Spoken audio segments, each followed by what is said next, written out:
So good morning again. Welcome to BASF at K2016. Welcome to day 2 and to our next series of live talks here on our little stage.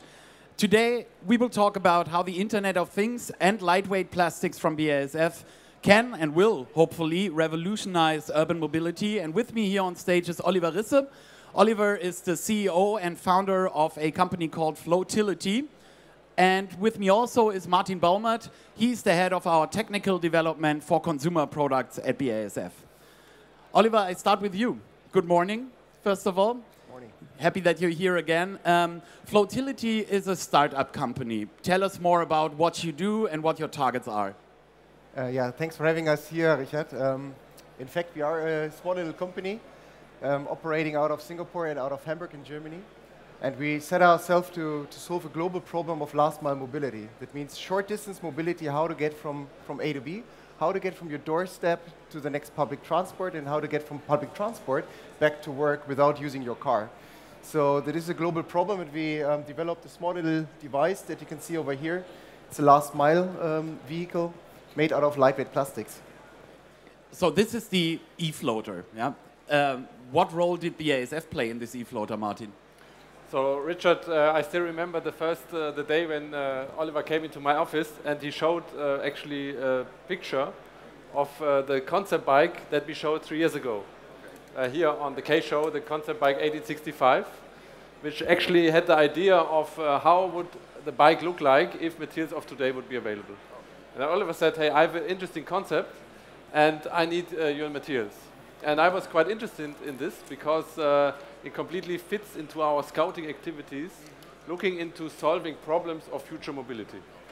Oliver, when you came up with the idea to approach BASF, I mean, I don't expect that you have a lot of material and processing knowledge in your still very small company. How was it to work with such a partner then? Absolutely, we had no idea what we're going to do to build a vehicle. And obviously we have no idea about plastics as well. So we've been very happy that Martin and his team supported us on a global scale actually, to have access to engineering, to simulation, but also to material science to build up a super lightweight electric vehicle. You just said also on a global scale. Maybe you can tell us a little more where the e-floaters already are and where you plan for them to be in the future. Yeah, that's actually a good question because we as a small little company, we still started in Asia, in Singapore, but also in Hamburg for the European market. And we have access to the pool of knowledge within BASF from China, from Japan, from Indonesia, from Singapore, but also from Ludwigshafen, and lately also from the colleagues from the US. So it's a global approach. For us as a small little tiny company, it's quite amazing to be part of it. Martin, let's talk a little more about the materials. What exactly is in the e-floater? Maybe you can mention a few examples and talk about how the functionality is and why they are important. Yes, Richard. So actually the specifications that Oliver gave us were quite stringent because firstly, of course, the e-floater has to be very robust because as it's a network solution, it will be running all the time. It also should have a good driving comfort, and of course it also should be nice looking. So that's why we looked into our broad product portfolio, ranging from polyamide, polyurethane, TPU, and PBT, and others.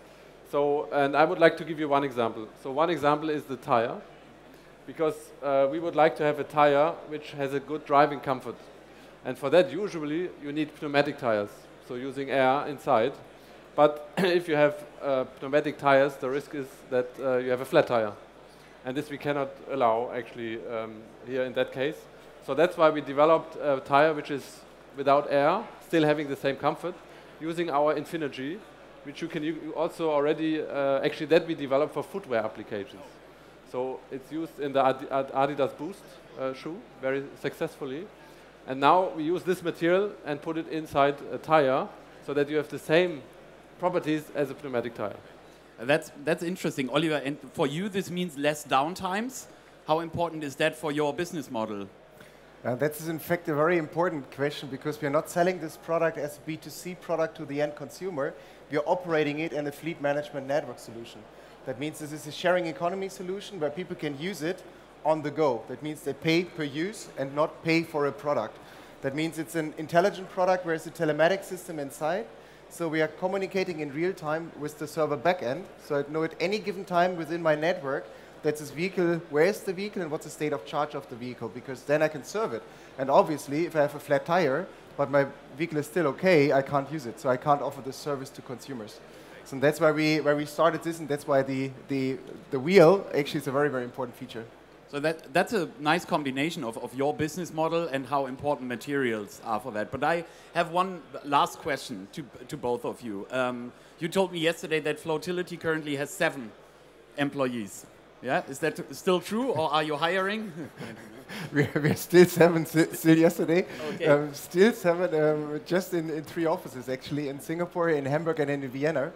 And that's where we are operating the vehicles as well on the network. So how is it for a company of 7 employees to work with a company of 112,000 employees? That's quite a big challenge, I have to say, because it's, you know, for BASF it's just big, right? For us, we are super tiny and small. So that's it's obviously a very important step for us to get to know each other. And it's, at the end of the day, it's a question of personalities. It's about people, and how does the large corporate treat the small little company, which we are, and that works fantastically out.